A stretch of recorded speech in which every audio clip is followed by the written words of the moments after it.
Moran Stela Yanai, thank you for tonight. You made me think, you gave me hope, and I wish I'd recorded a lot more of what you'd had to say during your talk. You shine light on miracles you've experienced, along with pain more terrible than most could ever imagine. And that light is something we need, and I thank you. I told you that I hoped for a time when your art would be a more important part of your life than the things you have to talk about now. And I realized that I meant that for myself too. And thank you.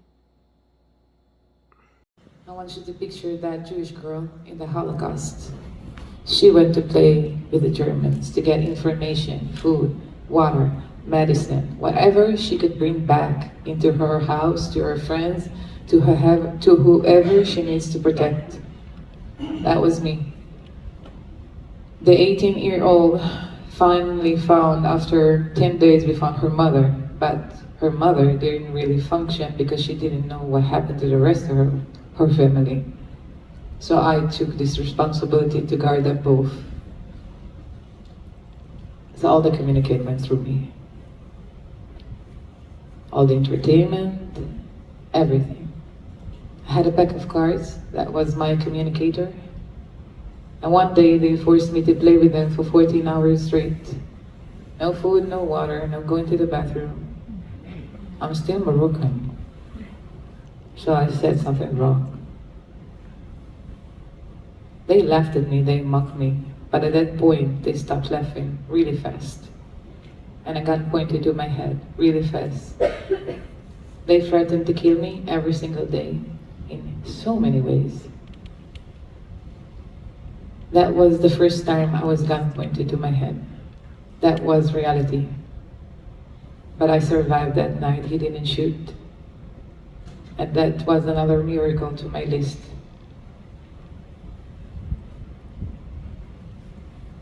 You get to live, I get to live it today also, but we get to live months and weeks and days and hours and minutes.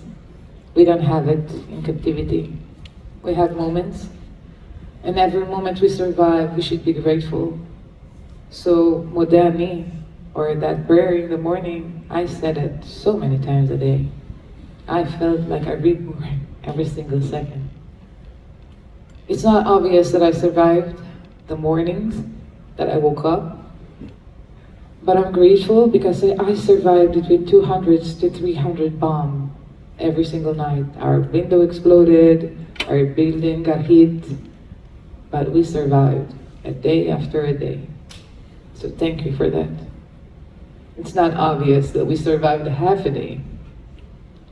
We don't know what's happening outside. We don't get to see the television, no radio. But we know that they are getting affected by any information they hear over the radio. And then it comes straight to us. So it's not obvious, so thank you for that.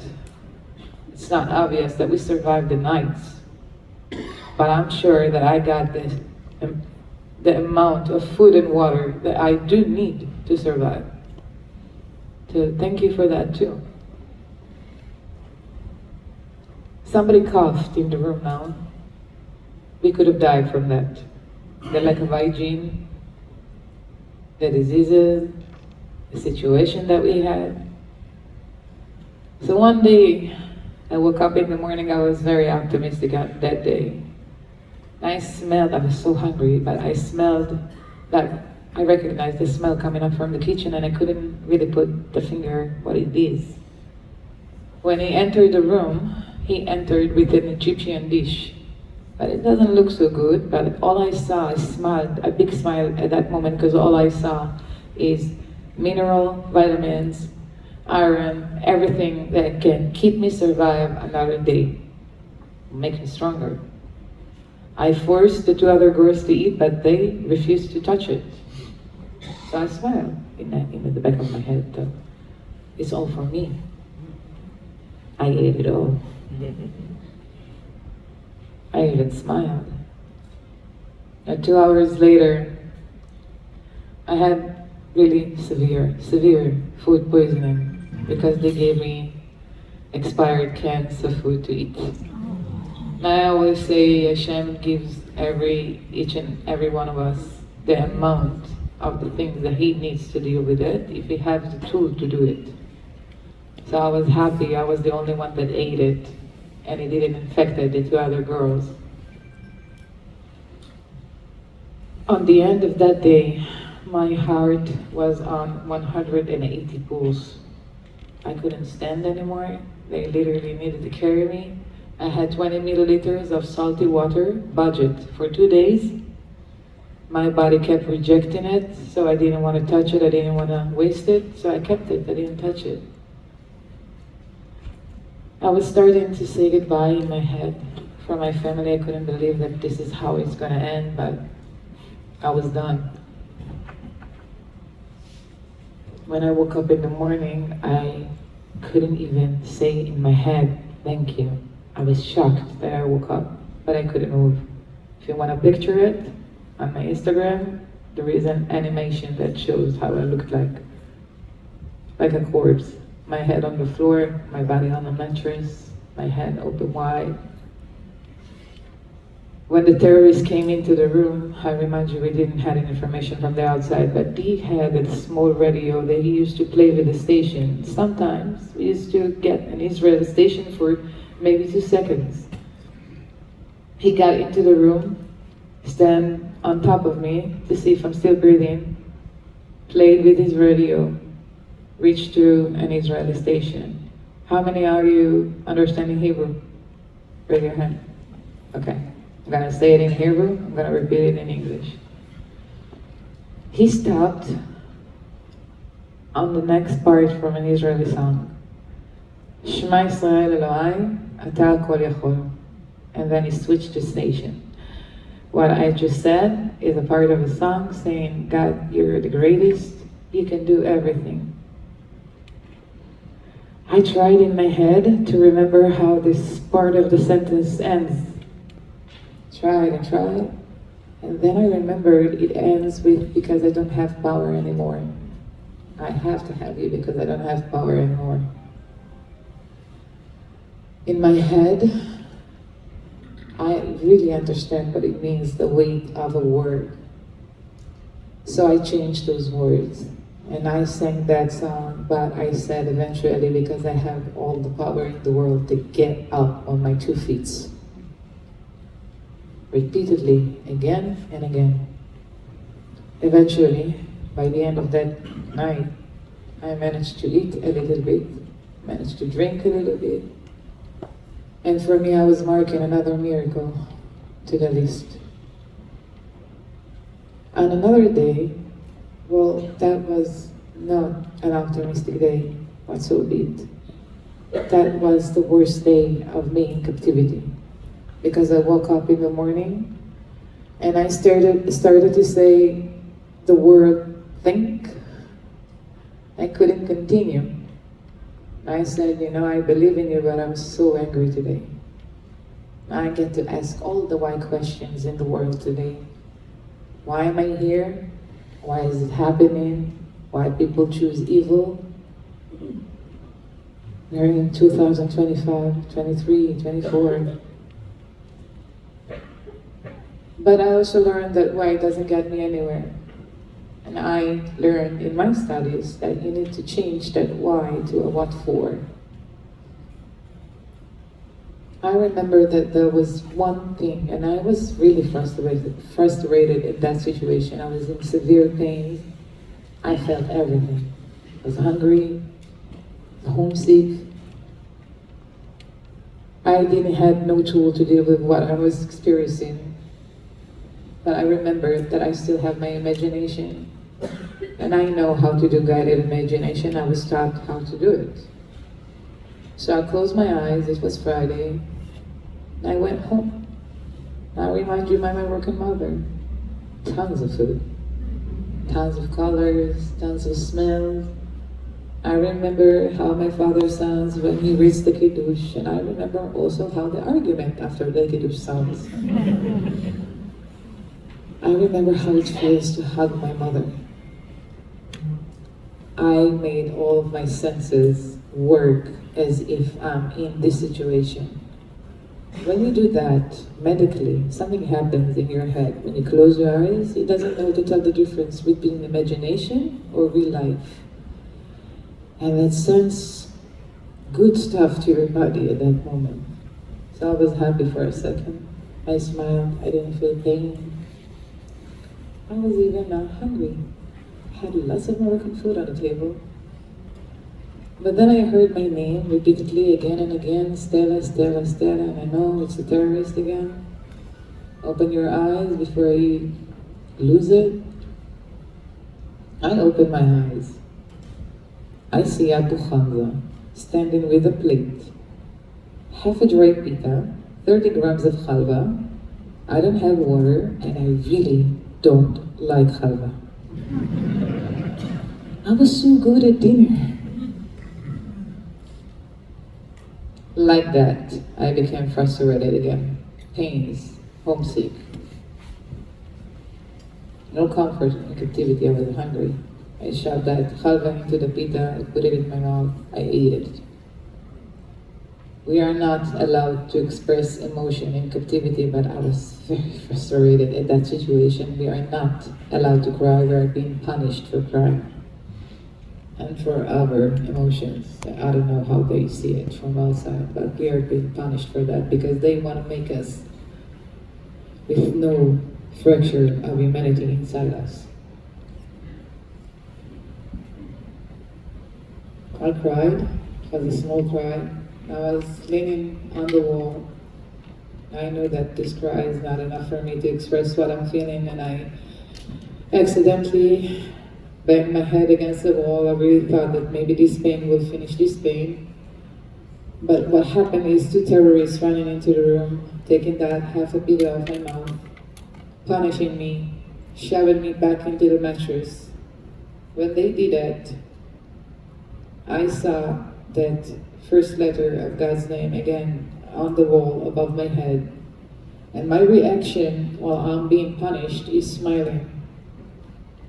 The terrorist didn't understand why I'm smiling and he stopped. He left the room. I was saved again from a situation, but I thought that I completely lost it. The other girl, she came, I told her, you need to protect yourself, you need to protect your mother. I lost it. I started to imagine things.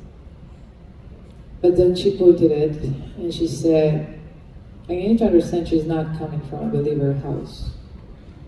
But it's like from the beginning, we shared our energy together and she prayed with me every single day.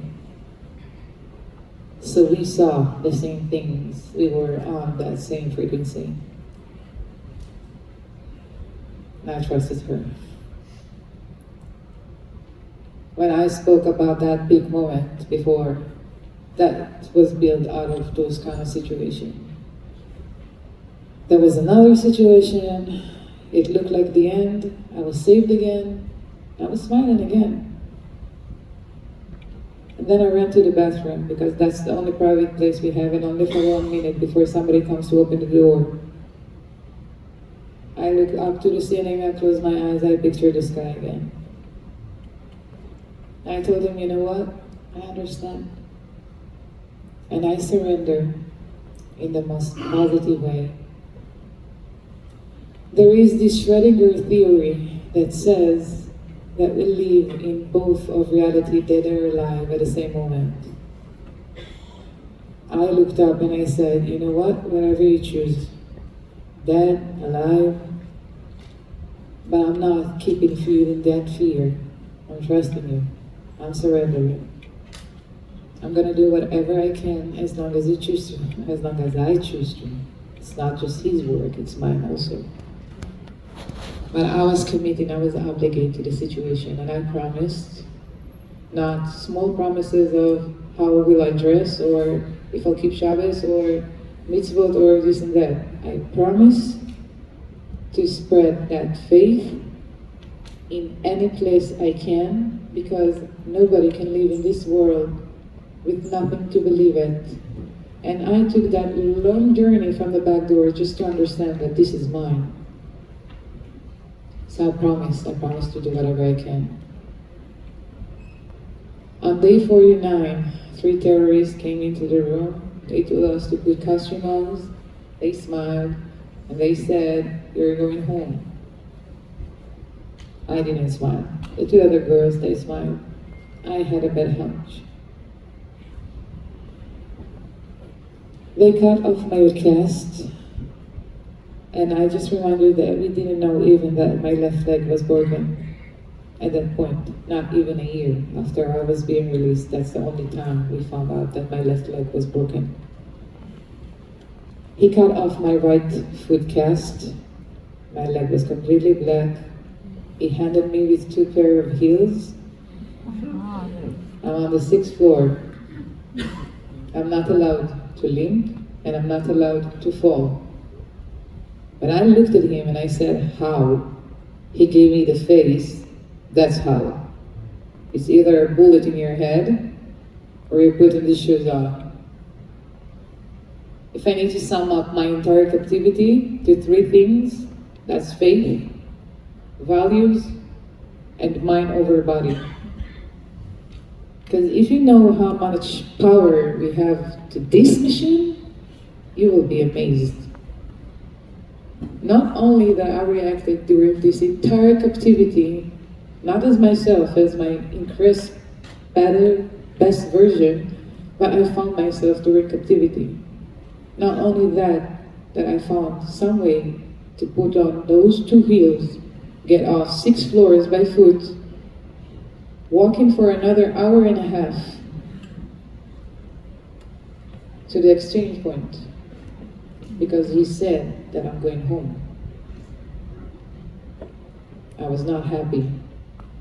And when the guards met, when they needed to exchange us, they started to argue. And I had a severe panic attack starting, but I can't move and I can't show it outside.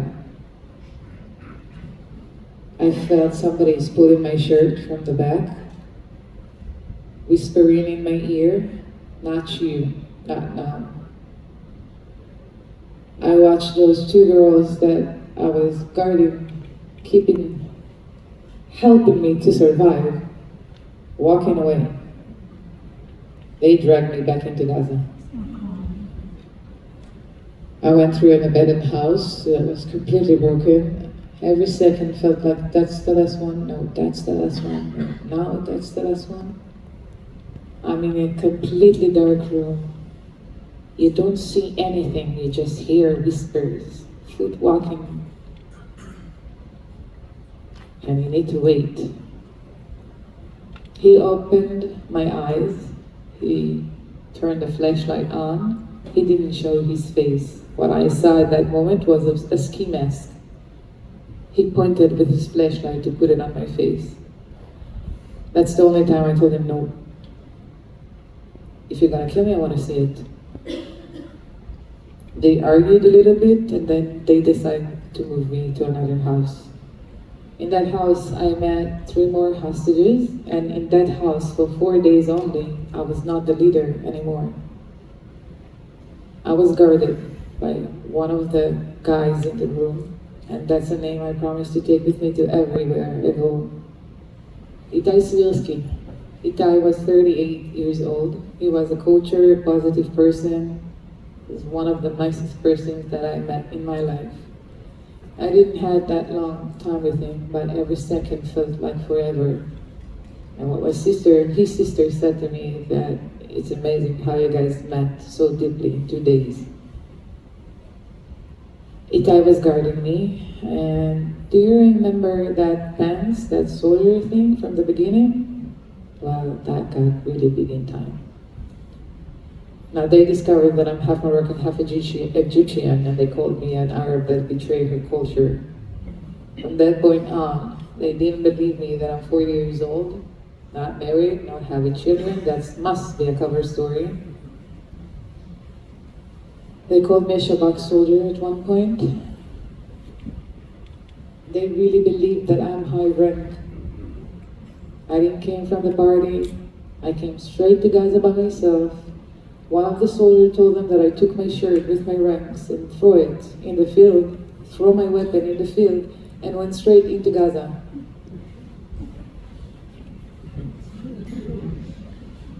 Really, how? Seriously, I looked at the person I left at the beginning, but then I saw he was serious. I can cry, but that's the reality I'm having. I was under tons of investigation. And Itai at that house, he really fought for me. He really tried to say everything he could, gave information about me to show that I'm not a soldier, because they kept saying that even if there will be a ceasefire, I'm not going home. So Itai came into the room one day, at the last day of time, and he had that face, I will never forget. He said, I promise I will fight for you. I promise that when I'll get home, I'll fight for you. I said, what? He said, I promise I'll fight for you.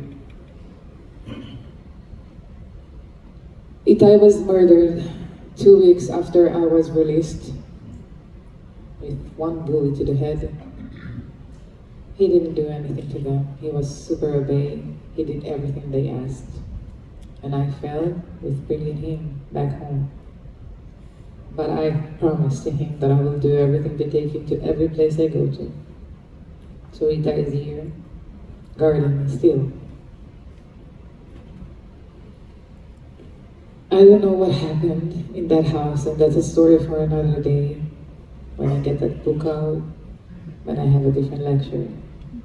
But I had another miracle, that was my biggest one. Because really, I don't know how to explain to you how they forced me to believe that I'm staying there in Gaza. I started to prepare myself to the worst. To be sold, to be married. I prepared myself to the worst.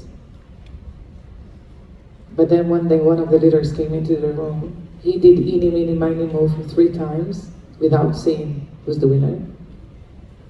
And then he stopped his finger on me. Obviously, I didn't believe him. They fooled me 4 times till that point that I'm going home. And I really believe that this is it. This is my execution. So I said goodbye to the girl in the room. I told her that she must insist to tell them to bring another person to be with her. She would not stay by herself. I stole one hug because we were not allowed to hug, because I didn't want to die without a hug. They covered my eyes. We left that house. That was the furious move that I had. I felt 2 hands grabbing me. I felt another 2 hands grabbing me, and another 2 hands grabbing me, and I can't see anything. Hear screamings, whispering, another screaming, another whispering. It's like somebody's chasing them. I'm not sure what's happening. Until we got to a point when one of them screamed at me, open your eyes. And I didn't want to. I remember I didn't move with my hands. Is it okay? Is it okay? You promise? He said, yes, open your eyes. I opened my eyes and I saw more hostages. And maybe it gave me some small comfort that I'm not going to be dead this second. And maybe we're going to get home. 27 hours. That's what it took. 27 hours. I call it like the last test. When you are on your steam of belief, you almost give up. And after 27 hours, you insist that this is happening against all odds, against all of my feelings. Because I was not supposed to be on that list. I waited for the second that somebody will come and say, I'm sorry, we made a mistake. But that second didn't come. Eventually, after 27 hours, I saw that Red Cross jeeps. And I was fortunate enough to be on the last day of the first deal, right a second before it got exploded. And got on those jeeps. And somebody handed me the phone with an officer from the IDF. That was my first clear Hebrew from the outside. saying congratulations, you're on your way home, asking me is everybody's okay. I said, yes, I'm injured, but I'm fine. If you repeat all the videos, you'll see that all the hostages, when they came out, first words, I'm fine. I had many prayers during captivity that I made up in my head, and all of them said, thank you for bringing me home, safe and sound. But one day I woke up and I see my legs, and the bruises and the scars, and I know that I'm extremely sick, that I'm suffering. But as long as this working and this working, I'm fine. Everything else, I can repair.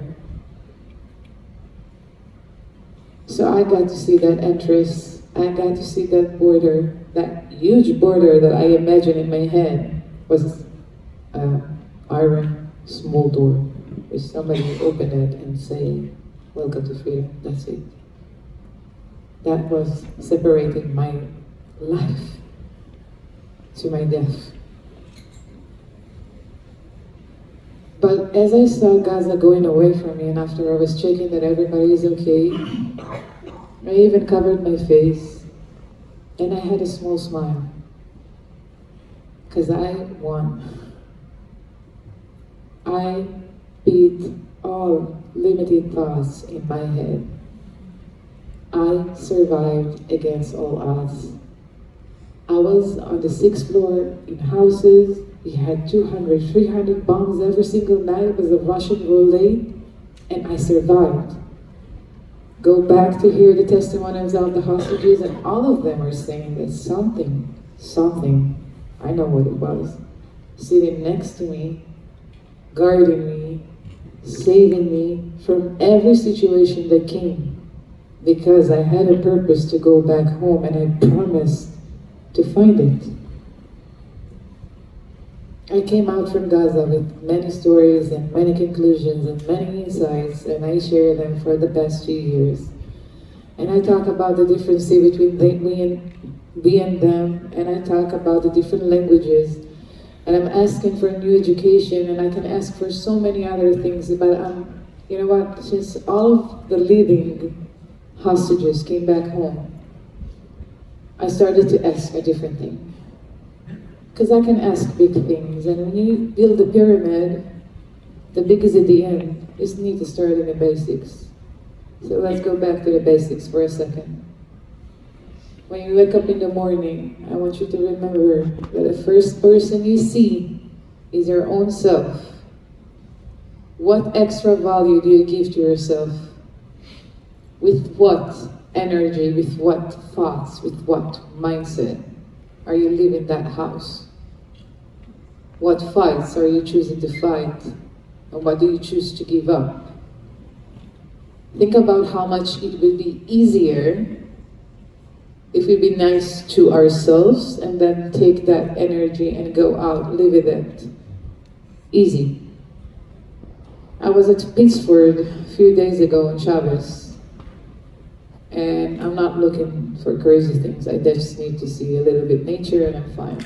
But I woke up, no energy. I said to myself, well, you know what I learned? When this energy is not okay, just move a step aside. Now it's a different energy. I put my shoes on, I took my small camera, my small new toy. I went to a walk on the river. It was just me at the beginning, and then suddenly I saw a person approach coming towards me, and he smiled, and I smiled to him back. He said, good morning. I said, good morning. Kept on walking. And another person came. He said, good morning. I said, good morning. And then I kept on walking. Then another person came and he said, good morning. I said, good morning. And then I kept on walking. Then I saw another 2 people with a dog, and I was happy. We stopped, we talked. I invited them to the lecture. They're not Jewish. Good. What happened the minute after? I was happy. I had tons of energy inside me. It didn't take too much. It didn't cost too much. What happens if everybody will be lazy? Lazy to war, lazy to fight. What happens if you will choose different? What happens if you accept the fact that the person sitting next to you doesn't share the same agenda as you? What happens if you do share the same purpose? Just think about those small things. You don't need to look on the top of the pyramid looking for 30 people. Start in the basic. We are all responsible, each and every one of us. So congratulations. You are now my new ambassadors. Be wise how you use my story. It's not a story about sadness. It's not a story about pain. It's not a story about a victim. I'm not a victim. I want everything. Use wisely. Choose wisely.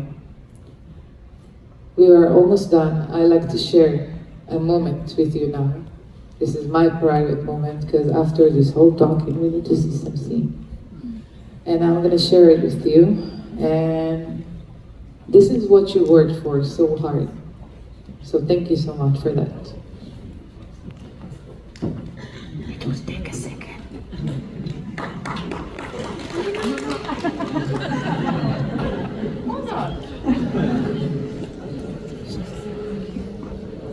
It's coming down. This is the really simple stuff.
Well, meet my mother.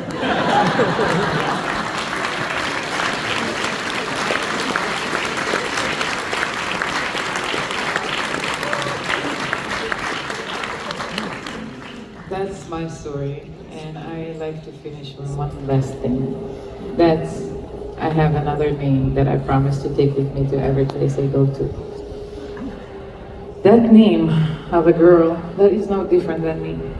She is the same person as me, same age, same lifestyle, same mindset. We had the same journey before captivity. We acted the same in captivity. The same. I got the privilege to meet her brothers during the way to fight for her. Unfortunately, she will not come back home. Her name is Carmel Gat. Carmel was a replica of me. We were the same person. Same age, same everything. I got to stay with this question for the rest of my life. Why me, not her?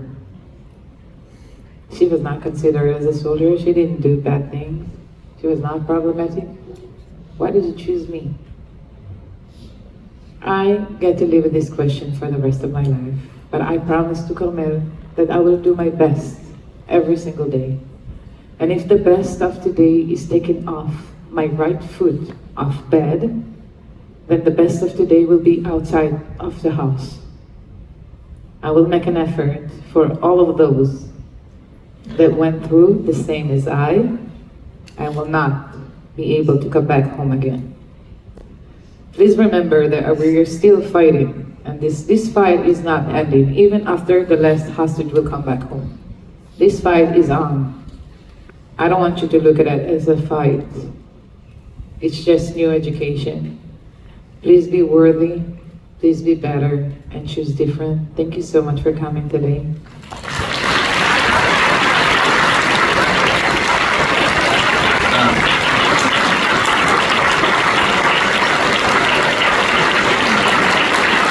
תודה. We were wowed tonight, but it's not over because we'll have some Q&A in a minute.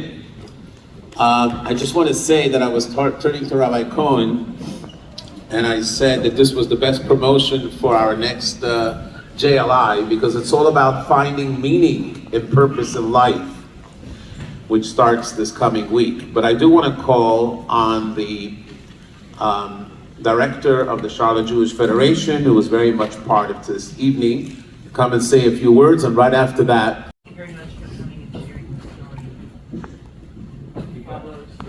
Speak up. We followed so many of you while you were in this horrible situation in captivity. What I was questioning is, you were telling them, you're 40, you have no children, you weren't a soldier anymore, and surely they could see from reports, like your sister and brother came out and were talking, and they could see. And we just saw with Avi Natan Or, whose mother came to hear Chabad and spoke about him, that when he was released, they kept all his private stuff undercover. How was it not discovered, and how could they not verify that about you? Because so many people were talking about you. First of all, to understand that, you need to understand the difference. You are well educated, you're well exposed, you understand what is fashion, you can understand that. You can understand if I show you a ticket, then you can go into Google and check it and see it's fashion and see that pants, right? But when you live under conspiracy, when you're brainwashed and you're not able, not because you're stupid, you don't have the ability to see beyond that, and you live through that conspiracy 24/7, then it's a little bit harder. Now, I have this small earring in my ear. That's the only thing they couldn't take off, and it's still on my ear. I can't take it off anyways, so it's there. I needed to explain it in every single house I entered that it's not a radio chip. So every single time, I left a lot of the times, but at one point it was too frustrated. I mean, at the beginning, okay, I'll share with you something very intimate. My nickname in captivity was Zara Fashion. They laughed at me because after that story they built, I said, but it's fashion, and I tried to show the pants, and it was Stradivarius company, but nobody knows how to say that word, so I said, forget it, Zara Fashion, and then that's it, it became a joke. But you need to understand that I was falling. In Hebrew you say, I don't know how to say it in English. Fell in the trap. But I was falling because that memory of words in Arabic came back little by little. And so I was taught, I know perfect English, right? But the first time I was in America was a year ago. So I learned English since I was 6 years old, not because I know what I was speaking. I sang it as a song. I repeat it as a song. My teacher told me, if you want to talk better, start to think in English. So straight the minute that I walked into captivity, I was trying to think in Arabic. And if he sneezed, I answered in Arabic, naturally. And I could understand what they were speaking about. So their conspiracy about me was raising day after day. And I sent them to see the Instagram, I sent them to the Facebook, I sent them to my family. They said it. It's a cover story. That's it. It is what it is. Yes, please. Thank you for coming and visiting with us and sharing your story. I'm curious, I've seen some of your other videos online, namely the one I think you were at UCLA. And I'm just curious, you talked about how you were part of a community that was always hoping for peace. How does your experience and what you've gone through in the last 2 years, what we've all gone through, change your views on the possibility of coexisting with the word you use? So first of all, I will not give that power to anybody in the world, ever. I'm still a peace seeker. I still want this dream of coexisting, but until I'm not gonna get all of my people back home, there is nothing to talk about. I want my people back home. They can take their people or whatever that didn't do bad things back home.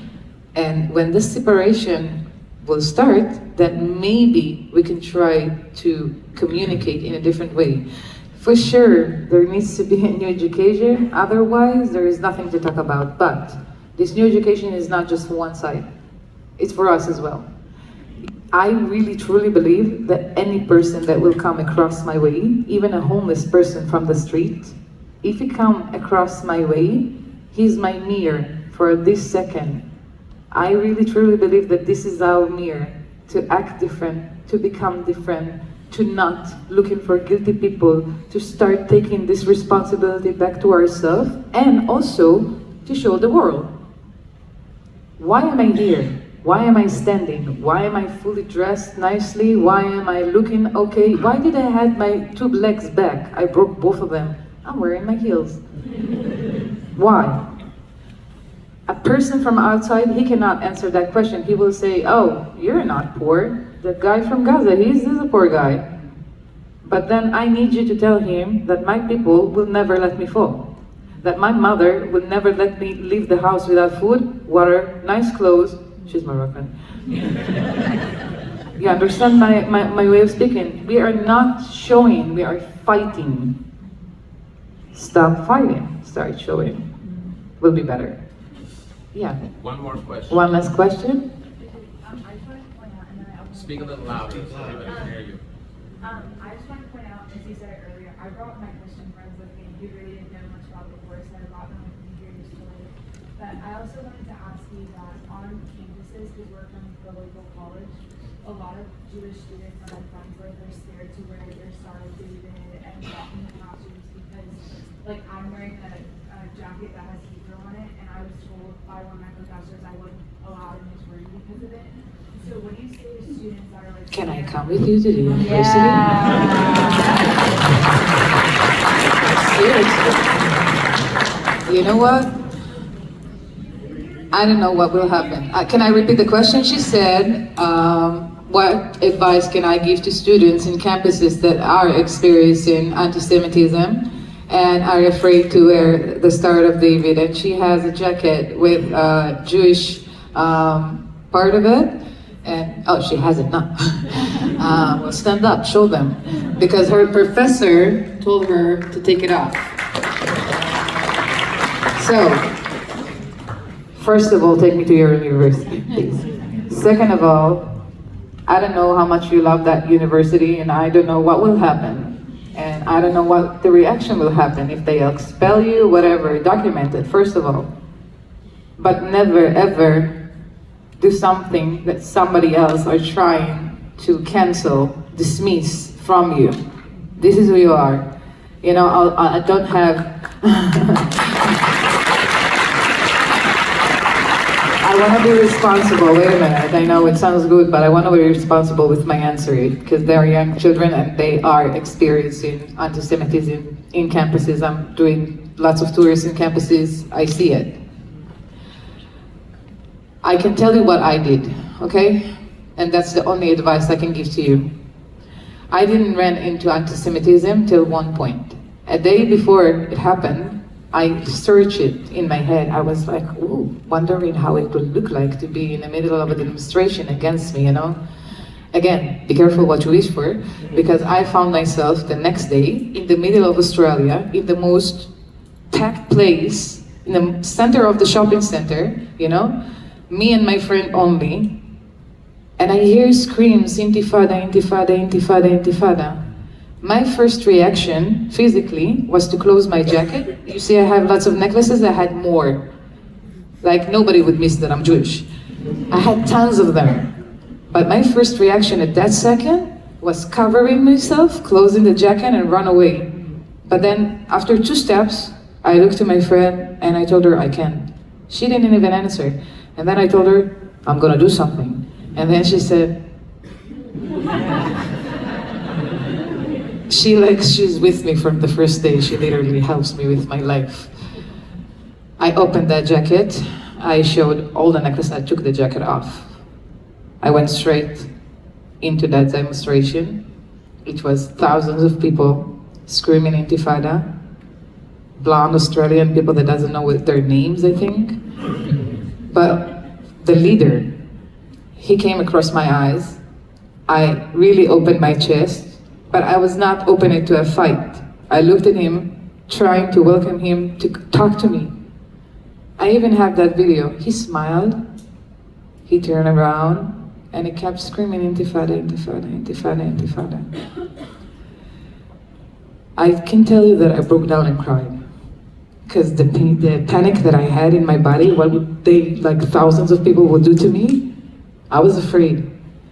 I'm not just I'm afraid to say it. No, seriously, this is, I'm afraid from those things. I'm not suggesting you to go straight into a demonstration, or straight into violence. Do not ever choose violence. And I don't care how much a person will scream at you, curse you, say bad words. When he'll finish, ask him, I heard you. Can you hear me now? And if you'll not want to listen, take your legs, walk away. There is no one in the world that can rule you or can say who you are, what you are, or what can you do. I don't know what your destiny is, but do not ever be afraid to be who you are, no matter who is this person. And that's my final answer to all of you.